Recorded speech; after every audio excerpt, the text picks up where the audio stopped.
Hi everyone. हम लोग तैयारी कर रहे हैं सीटेट दिसंबर 2023 की, जिसमें हम लोग जो है वो साइकोलॉजी की सीरीज़ चला रहे हैं। कल की वीडियो में मैंने आप लोगों को एक टॉपिक पढ़ाया था, वो था ग्रोथ एंड डेवलपमेंट, और आज की हमारी सेकंड क्लास है। इस क्लास में मैं आप लोगों को टॉपिक पढ़ाने वाली हूँ इंटेलिजेंस। देखिए, ये दोनों लैंग्वेज में होने वाला है, हिंदी इंग्लिश दोनों में, ताकि जो हिंदी मीडियम वाले कैंडिडेट है वो भी इसको अच्छे से देख पाएँ और जो इंग्लिश मीडियम वाले हैं उनको भी कोई दिक्कत नहीं हो। तो देखिए, इंटेलिजेंट को हिंदी में बुद्धि बोला जाता है। बुद्धि से रिगार्डिंग जितनी भी चीज़ें हैं वो मैं आज की वीडियो में आप लोगों के साथ में डिस्कस करूँगी। देखिए, ये वो चीज़ें हैं, ये एकदम शॉर्ट नोट्स हैं। ये वो नोट्स है जो मैंने खुद ने अपने सीटेट के पेपर को, मैंने खुद ने सीटेट का पेपर दिया है, फर्स्ट टाइम में मैंने पेपर क्वालिफाई किया है। तो ये वही नोट्स है जो मैंने खुद ने जब तैयारी करी थी, मैंने खुद ने जब अपनी प्रिपरेशन करी थी, तो उस दौरान मैंने खुद ने यही नोट्स पढ़े थे और इन्हीं नोट्स को पढ़ के जो है वो मैंने खुद ने अपना सीटेट का पेपर क्वालिफाई किया है। तो आप लोग भी इस वीडियो को पूरा देखिएगा। आपके ये जो भी मैं आप लोगों के साथ में अभी डिस्कस करने वाली हूँ, वो आप लोग पेपर लीजिए और एक पेन लीजिए, उसके अंदर सारी चीज़ें नोट कर लीजिए। सारी चीज़ें शॉर्ट में है। आप अगर इनको एज अ रिवीजन लेते हैं या एक बार भी अगर आप लोग इनको पढ़ते हैं, जो आप लोगों के लिए बहुत ज़्यादा बेनिफिशियल होगी। तो देखिए, हमारा टॉपिक है इंटेलिजेंस यानी कि बुद्धि। सबसे पहले मैं आप लोगों को बता दूं, अब बुद्धि वर्ड किसने दिया था, यानी बुद्धि के बारे में सबसे पहले किसने बताया था, तो सर फ्रांसिस गाल्टन ने। सर फ्रांसिस गाल्टन जो थे, इनको फादर ऑफ यूजेनिक्स भी कहा जाता है। तो सीधा सीधा क्वेश्चन हम लोगों से पूछा जाता है कि इंटेलिजेंट के बारे में सबसे पहले किसने बताया, तो सर फ्रांसिस गाल्टन ने। फादर ऑफ यूजेनिक्स कौन है, तो वो भी है सर फ्रांसिस गाल्टन। उसके बाद में आता है सर फ्रांसिस गाल्टन की एक बुक है, उस बुक का नाम है हेरिडिटी एंड जीनियस। तो इस एक टॉपिक से, यानी कि सिर्फ इन 3 शब्दों से ही हमारे 3-4 क्वेश्चन जो है वो बहुत अच्छे से क्लियर हो जाते हैं। उसके बाद में हम देखते हैं इंटेलिजेंट टेस्ट। देखिए, इंटेलिजेंट टेस्ट के बारे में तो इससे रिगार्डिंग भी सीधे सीधे क्वेश्चन पूछे जाते हैं, बिल्कुल शॉर्ट में लिखे गए हैं।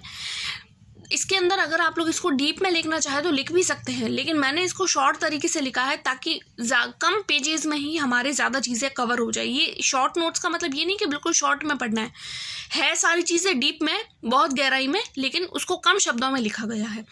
देखिए, इंटेलिजेंट टेस्ट जो है वो सबसे पहले बिने ने दी थी। बिने ने ही मेंटल एज दी थी, और फादर ऑफ इंटेलिजेंट टेस्ट जो है वो भी बिने को ही कहा जाता है। तो ये 3 लाइनें, और 3 लाइनों से हमारे 3 क्वेश्चन क्लियर हो जाते हैं कि इंटेलिजेंस टेस्टिंग के बारे में किसने बताया था, बिने ने। मेंटल एज भी बिने ने दी, और फादर ऑफ इंटेलिजेंस भी बिने को कहा जाता है। उसके बाद में आता है कंसेप्ट ऑफ इंटेलिजेंट क्वेश्चन। अब ये क्या होता है concept of intelligent question? Intelligent question का मतलब होता है बुद्धि लब्धि। इसको इंटेलिजेंट यानी आई और क्यू, इसको शॉर्ट में IQ बोला जाता है। इसके जो कंसेप्ट है, इसके कंसेप्ट के बारे में सबसे पहले विलियम स्टर्न ने बताया था 1912 में, 1912 में। इसका जो फॉर्मूला है IQ का जो फॉर्मूला है वो टर्म ने दिया था। कंसेप्ट बताया था विलियम स्टर्न ने। सीधा सीधा क्वेश्चन पूछा जाता है इंटेलिजेंट क्वेश्चन के बारे में। कंसेप्ट किसने दिया था, तो विलियम स्टर्न ने। कब दिया, 1912 में। और फॉर्मूला IQ का किसने दिया, तो टर्मन ने। और IQ का फॉर्मूला था क्या, तो देखिए, IQ का जो फॉर्मूला था वो 1916 में आया था। IQ का फॉर्मूला था MA/CA मल्टीप्लाई में 100। अब ये MA और CA क्या है, तो उसके बारे में भी मैं आप लोगों को बता देती हूँ। देखिए, MA की जो फुल फॉर्म है वो है मेंटल एज। मेंटल एज का मतलब होता है मानसिक आयु। मानसिक आयु का मतलब है कि जैसे कि बच्चा जो है वो मान लीजिए 4 साल का है, तो अगर वो 4 साल का है तो क्या वो 4 साल जितना जो बच्चा सोचना चाहिए, क्या वो उतना सोच रहा है? यानी कि 4 साल के बच्चे की जितनी बुद्धि होनी चाहिए, क्या उतनी बुद्धि उस बच्चे की है, या उससे कम है, या उससे ज़्यादा है? तो जितनी भी उसकी जितना वो बच्चा सोच सकता है, समझने की, सोचने की शक्ति जो है, उसी को हम लोग मानसिक आयु बोलते हैं। फिर आता है CA का क्या मतलब है, तो CA की फुल फॉर्म होती है क्रोनोलॉजिकल एज। अब क्रोनोलॉजिकल एज का मतलब क्या होता है, वास्तविक आयु। तब वास्तविक आयु का क्या मतलब है, वास्तविक आयु का मतलब है, मान लीजिए बच्चा जो है वो 5 साल का है, लेकिन बच्चे की वास्तविक आयु 5 साल हो गई। अब बच्चा सोच कितना रहा है, तो हो सकता है बच्चा 3 साल के बच्चे जितना ही सोच रहा हो, तो यहाँ पे वास्तविक आयु जो है वो बच्चे की 5 साल हो जाती है। लेकिन बच्चे की जो समझ है, उसके सोचने समझने की जो शक्ति है, वो सिर्फ और सिर्फ 3 साल जितनी है, तो वो उसकी मानसिक आयु हो जाएगी। अब ज़रूरी नहीं है कि हमेशा जो है वो मानसिक आयु कम ही हो सकता है कई बार ओवर इंटेलिजेंट बच्चे होते हैं तो उनकी ज़्यादा भी हो जाती है। अपन देखेंगे बुद्धि से रिगार्डिंग कुछ इंपॉर्टेंट पॉइंट्स, यानी कि बुद्धि है क्या। सबसे पहले तो हमने मेन बेसिक जो चीज़ें थी वो पढ़ ली, जिससे सीधे सीधे क्वेश्चन पूछे जाते हैं और सीधे सीधे आंसर भी आते हैं। इसके रिगार्डिंग डायरेक्ट ऑप्शन में दिया हुआ होता है और हमें कोई दिक्कत नहीं होती है उसका आंसर करने में। उसके बाद में हम देखेंगे कि बुद्धि खुद है क्या। तो देखिए बुद्धि क्या होती है, सबसे फर्स्ट पॉइंट यही है, हिंदी इंग्लिश दोनों में बताऊंगी ताकि दोनों मीडियम के स्टूडेंट जो है वो उनको दिक्कत ना हो। फिर आता है इंपॉर्टेंट पॉइंट्स में सबसे फर्स्ट पॉइंट प्रॉब्लम सॉल्विंग, यानी कि बुद्धि वो चीज़ होती है जो हमारे माइंड में किसी भी चीज़ को प्रॉब्लम सॉल्व करने में हमारी हेल्प करती है। प्रॉब्लम सॉल्व का मतलब होता है समस्या का समाधान करने में हमारी हेल्प करती है। दूसरा आता है ये हमारे लॉजिक, यानी कि कोई भी चीज़ है उसका लॉजिक समझने में या फिर इमेजिनेशन करने में, किसी भी तरीके का इमेजिनेशन करने में हमारी जो इंटेलिजेंसी होती है वो हेल्प करती है। अब लॉजिक को हिंदी में तर्क बोला जाता है, इमेजिनेशन को हिंदी में कल्पना बोला जाता है। थर्ड पॉइंट हम लोग ये देखेंगे कि बुद्धि क्या करती है। तो बुद्धि अंडरस्टैंडिंग में हेल्प करती है। अंडरस्टैंडिंग का मतलब होता है किसी भी चीज़ को समझना, सोचना और इसका समस्या समाधान करना, अंडरस्टैंडिंग में हेल्प करती है। उसके बाद में फोर्थ पॉइंट देखते हैं, ये स्टेबल होती है और चेंजेबल भी होती है। अब आप लोग ये सोचेंगे कि स्टेबल और चेंजेबल कैसे हो सकती है। तो देखिए ये स्थायी भी होती है। सबसे पहले तो हम देखेंगे इसको हिंदी में क्या बोलते हैं। तो ये स्थायी भी होती है और परिवर्तनशील भी होती है। अब स्थायी और परिवर्तनशील का मतलब क्या है कि कई बार कुछ बुद्धि ऐसी होती है जो स्थायी होती है, परमानेंट होती है, यानी कि कुछ चीज़ें जो है वो हमारे माइंड में परमानेंट रहती ही है, और कुछ चीज़ें ऐसी होती है हमारे दिमाग के अंदर जो कुछ समय तक रहती है और एक निश्चित समय के पश्चात वो हमारे माइंड से निकल जाती है, तो वो चीज़ परिवर्तनशील आ जाती है। तो इस तरीके से ये कुछ पॉइंट्स है। इन पॉइंट्स अगर आप लोग देखेंगे कि ये जो पॉइंट्स है तो इन पॉइंट्स से सीधे सीधे क्वेश्चन बनते हैं और सीधे के सीधे इस तरीके से वर्ड्स, यही वर्ड्स जो है वो आप लोगों को पेपर में देखने को मिलेंगे। अगर आप लोग प्रीवियस ये देखेंगे तो भी आप लोगों को पता चल जाएगा। उसके बाद में हम लोग देखेंगे इंटेलिजेंस की कुछ थ्योरीज। तो हमारा नेक्स्ट जो टॉपिक है वो है थ्योरी ऑफ इंटेलिजेंस। इंटेलिजेंस से रिगार्डिंग बहुत सारे ऐसे मनोवैज्ञानिक थे जिन्होंने अलग अलग तरीके की थ्योरी दी थी, जिसमें फर्स्ट जो थ्योरी है वो है यूनिफैक्टर थ्योरी। यूनि का मतलब होता है एक, फैक्टर का मतलब होता है तत्व। तो एक तत्व की थ्योरी है। एक तत्व की थ्योरी जो है यानी यूनिफैक्टर थ्योरी जो है वो किसने दी, तो वो भी बिने ने दी थी।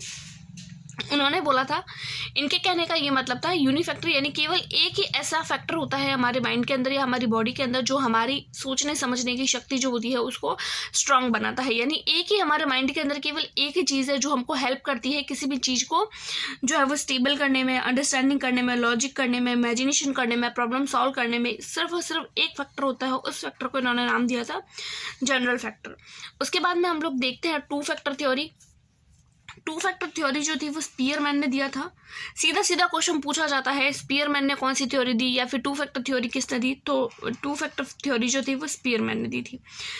स्पीयरमैन जो थे उनको फादर ऑफ इंटेलिजेंट एनालिसिस भी बोला जाता है, यानी बुद्धि विश्लेषण के जनक भी बोला जाता है। तो इसमें से भी सीधा क्वेश्चन बनता है कि बुद्धि विश्लेषण के जनक कौन है, तो फादर ऑफ इंटेलिजेंस एनालिसिस कौन है, तो वो है स्पीयरमैन। उसके बाद में देखते हैं कि टू फैक्टर इन्होंने थ्योरी दी थी, तो इसमें से टू फैक्टर कौन सी है, क्योंकि बिने का तो हमने देख लिया कि एक ही फैक्टर है वो जनरल फैक्टर है। इन्होंने दो फैक्टर कौन से दिए, तो फर्स्ट जो फैक्टर होता है वो एक तो होता है जनरल फैक्टर, दूसरा होता है एस फैक्टर, यानी एक जी फैक्टर दूसरा एस फैक्टर। अब जी और एस फैक्टर क्या है, तो देखिए जी का मतलब होता है जनरल, सामान्य, यानी कि वो बुद्धि जो हमें कोई भी नॉर्मल चीज़ के बारे में सोचने समझने के लिए जो है वो हेल्प करती है। एस का मतलब होता है स्पेशल, विशिष्ट। विशिष्ट का मतलब क्या है, जैसे कि देखिए कोई ना कोई लोग होते हैं, कुछ लोग ऐसे होते हैं जिनके अंदर स्पेशल तरीके की जो होते हैं वो माइंड पावर होता है। जैसे कुछ लोग होते हैं वो बोलने में बहुत ज़्यादा अच्छे होते हैं, अच्छे स्पीकर होते हैं। कुछ ऐसे होते हैं जो एक बार पढ़ने से उन्हें याद हो जाता है, तो वो उनके अंदर विशिष्ट जो है वो माइंड है।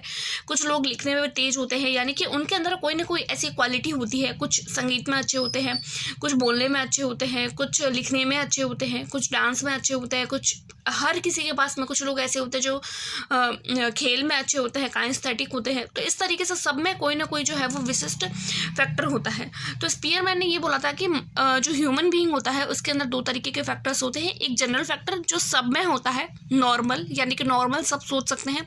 लेकिन कुछ लोग ऐसे होते हैं जिनके अंदर स्पेशल जो है वो क्वालिटीज़ होती है, और स्पेशल क्वालिटीज़ को ही इन्होंने एस फैक्टर नाम दिया है। इसके अलावा और भी बहुत सारी जो है वो थ्योरीज है, लेकिन आज की वीडियो बहुत ज़्यादा लंबी हो जाएगी, इसलिए आज की वीडियो में मैं इतनी ही करवाऊंगी। नेक्स्ट जो जितनी भी और थ्योरी है वो मैं कल एक वीडियो डालूंगी, या नेक्स्ट जब भी हो सकता है आज ही डाल दूँ तो उसमें डालूंगी। अगर आप लोग सीटेट के लिए प्रिपेयर कर रहे हैं या किसी भी टेट एग्जाम के लिए प्रिपेयर कर रहे हैं तो ये शॉर्ट नोट्स है आप लोगों के लिए बहुत ज़्यादा बेनिफिशियल है। इसको आप नोटबुक में और एक पेन लीजिए, नोटबुक लीजिए, उसमें उतार दीजिए, क्योंकि मेरे खुद के नोट्स हैं, मैंने खुद ने भी फर्स्ट टाइम में इस एग्ज़ाम को क्लियर किया है। और इसके अलावा अगर आप लोग और भी किसी सब्जेक्ट के रिगार्डिंग कुछ भी पूछना हो तो आप मुझे कॉमेंट कर सकते हैं।